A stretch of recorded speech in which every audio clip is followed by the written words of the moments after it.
ከአጥንትም ጋር የተያዘ ችግር ሊሆን ስለሚችል ሐኪም ጋር መታየት ይኖርብሻል። ስምረት አለማየሁ ህፃኑ ላይ ጉዳት የለውም የጡት ወተትሽን ይቀንሳል እንጂ። ሙኒፋሽን መልሻለሁ። እንቁላል ትንሽ ነው አሉኝ። ኑኑ ዳርጌ ደግሞ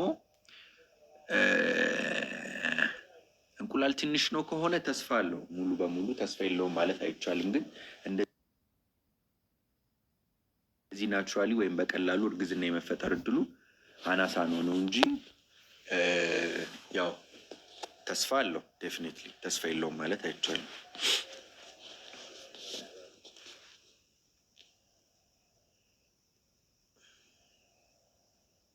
ሙኒፋሽን ምናልባት እንግዲህ ቅድም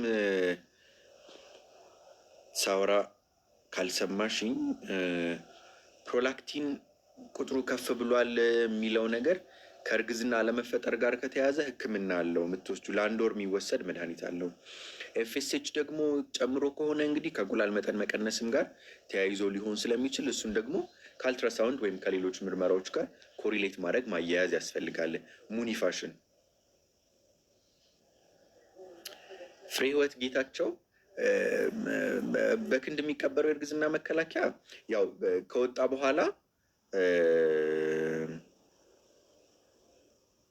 ፍሬ ህይወት ጌታቸው ከወጣ በኋላ ወደ እርግዝና የመመለስ ወይም ሪተርን ቱ ፈርቲሊቲ ዲሌ የለውም ወይም አይዘገይም። እሺ አይዘገይም። እና ስለዚህ ኮዙ ከሱ ብቻ ሊሆን የሚችልበት እድል አናሳ ነው።